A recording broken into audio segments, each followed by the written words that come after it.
welcome back. This is Stu from the So Wizard podcast, and I am talking to Tom Scioli. How are you today, sir? I'm doing great.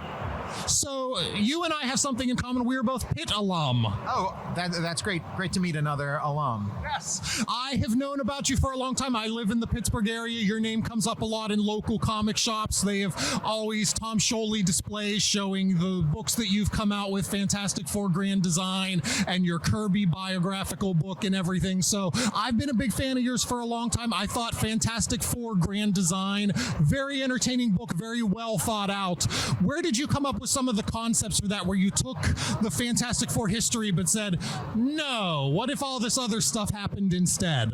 Yeah, I mean, that really came from me as a fan and a reader of the Fantastic Four, and especially, Jack Kirby's work on the series, and just reading those comics, getting them one by one here and there in back issue bins. I built up in my head where I thought stories were going and where, what sort of like plot threads, how they would be resolved.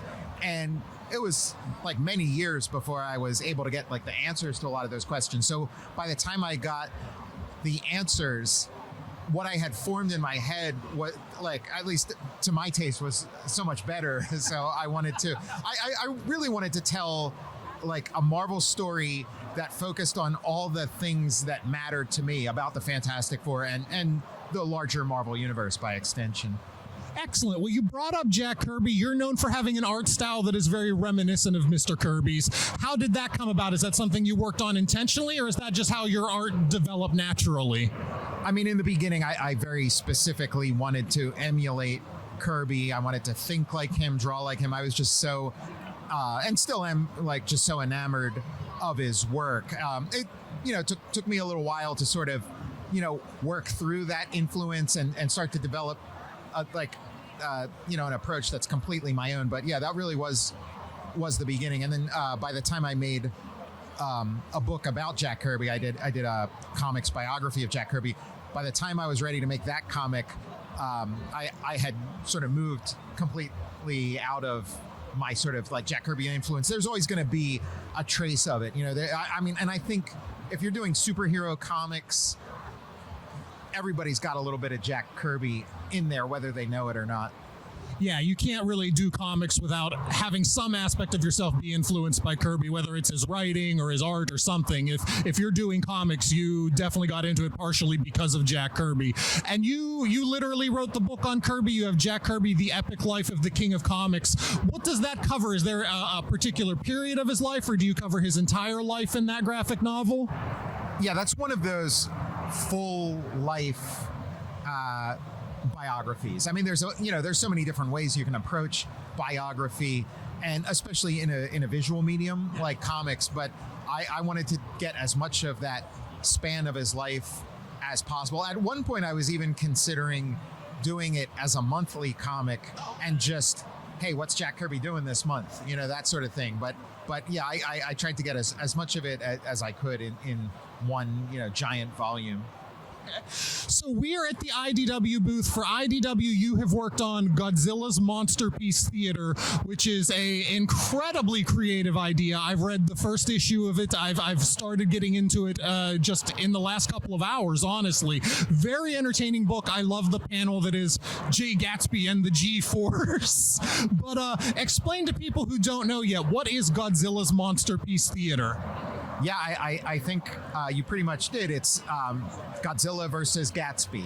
It's Godzilla, smashing his way into the world of the Great Gatsby, and then what complications ensue as a result of that. Do you like the concept of Godzilla as an antagonist more than Godzilla as a family-friendly protagonist like he became in later years? I'd say I like them equally. I like that you're not sure where you stand with Godzilla, and he could be your best friend one day, or he could completely turn on you. I think that's an interesting character dynamic. As a Godzilla fan, I started out with the Godzilla Saturday morning cartoon, where Godzilla, even though Godzilla was loud and cranky, was overwhelmingly a force for good, and you could call Godzilla on your wrist radio, and Godzilla would come running and help you out of a jam. So do you have any designs on doing a book in the future with a good guy Godzilla then?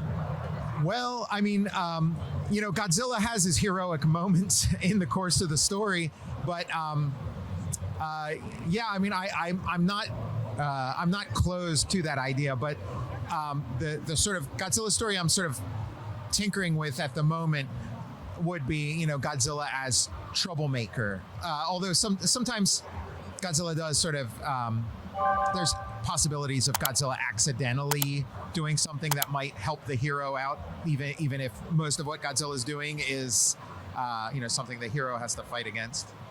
All right, so you were also working on something that just came out a few months ago. It is space opera Xanadax.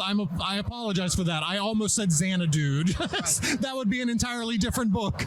Yeah, a roller skating comic book adventure. Why didn't I do that instead? Now that you mention it. Yeah, space opera Xanadax, Across the Unknown Dimensions of the Galaxy.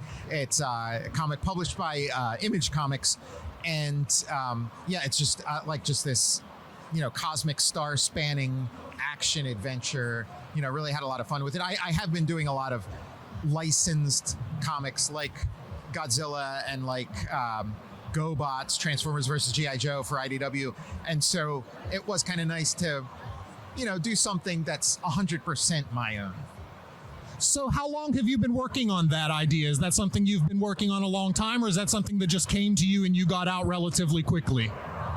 It's had a long gestation. It was a pandemic project. I had a lot of different comics that I was sort of tinkering with, playing with during the pandemic when I, didn't really have any, everything was, on pause, as you may recall. And so it was one of a couple of different projects I was tinkering with. And so it sort of grew and grew, and yeah, had like a 5-year gestation period. I worked on obviously other things in the meantime, but it did, it's nice to have something like that you can sort of put aside for a little bit and let your unconscious mind do some of the work. And then when you revisit it, all of these possibilities start opening themselves. Yeah, I think that's the best way to write something. Sit on it for a while, come up with more ideas. Whenever you come back to it, it's always going to be a little bit better than ever it was before. Do you find that to be the case? Yeah, it really is. And I do attribute that to, your subconscious or your unconscious mind or whatever, working on it. Although in comics, sometimes you just don't have that luxury and you got to come up with this stuff on the fly and hope for the best. Although I think in those cases, your unconscious mind is also kind of, working in your favor or maybe against you. So if anybody is coming to New York Comic Con for the rest of the weekend, where could they find you? Where could they meet you if they want to catch up with you, get something signed, talk to you about your books? I'm in Artist Alley at table K09, pretty close to the front of Artist Alley and then a little to the right. So yeah, I'll be there the rest of the weekend. And how has the convention been for you so far? Have you been doing well down there? Yeah, it's been great. I'm loving it. It is, it's very crowded, but not in those like danger zone levels of crowdedness. So yeah, it's been a lot of fun. All right, well, that is great to hear. Everybody, again, this is Tom Scioli. He's at K09 in the Artist Alley. Please come down and visit him. Ask him about Godzilla fighting Jay Gatsby because it's a very entertaining book. I was definitely getting a kick out of that while I was checking it out in the press room, and I can't recommend it highly enough. Thank you so much, Tom. I really appreciate your time, and go Pitt. Thank you. It's been a pleasure. And yeah, go Pitt. All right. Thank you. We will talk to you later.